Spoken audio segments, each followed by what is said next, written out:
Now more than ever, you need those greenbacks. Oil is more expensive, food is more expensive, so conserving forex is extremely important, which is why India's Reserve Bank has come up with a new plan.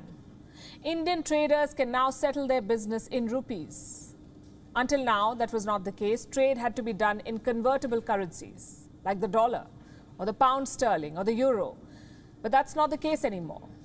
Pretty soon, India's international trade can be conducted in Indian rupees. Let me explain how that works. Step 1, countries must express interest in the rupee trade. Step 2, both sides exchange bank accounts. For example, let's assume Russia wants to trade in Indian rupees. Then Russian banks will open accounts in Indian banks, and these are called Vostro accounts. Similarly, Indian banks will have to open accounts in Russia. So both sides will maintain reserves in local currency. Step 3, the trade begins. Again, let's use an example. Suppose India is exporting something to Russia, say cars. Now, Russia will pay for these cars in their currency, the ruble. But that money is not directly paid to the exporter. Instead, that money, those rubles, are deposited in the Vostro account. Step 4, the banks calculate the payment in rupees. How do they do that? Based on the market conversion rates. For example, if the payment is, say, 100 rubles, then the bank releases 135 Indian rupees to the exporter. That is today's exchange rate. So effectively, here's what the system means. Indian exporters get paid in Indian rupees and Indian importers pay in Indian rupees. How will the system benefit India? In 3 ways. Number 1, it will arrest the rupee slide. The US dollar has hit 79.5 against the rupee. Experts say it could soon breach 80.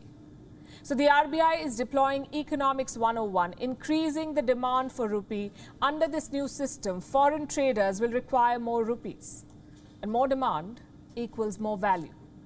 Benefit number 2, it conserves valuable foreign exchange. India's reserves stand at $588 billion. That should be enough to last us almost 10 months. But the problem is the trajectory. Foreign investors have pulled out $33 billion from the Indian markets. Plus, the trade deficit is increasing.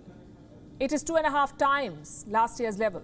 So the RBI is looking to get ahead of the curve, protect the reserves, and use the rupee instead. Benefit number 3, easier trade with struggling regimes. This includes the likes of Russia, Iran, even Sri Lanka. Most Russian banks have been kicked out of the international banking system, the SWIFT system. So the Indian rupee trade could be an alternative. India and Russia can trade without the US dollar. That's a lot of savings for both sides. Let me show you the numbers. In June, India bought 950,000 barrels of oil per day from Russia. That's almost 15% up compared to May. At the same time, the imports from West Asia dropped. The Iraq imports fell 10%. The Saudi Arabia imports dropped 13%. So India's oil trade is now configured towards Russia. How much money are we talking about? Almost $5 billion. That's how much India spent until May 2022, until May this year. Now, those payments were made in the US dollars.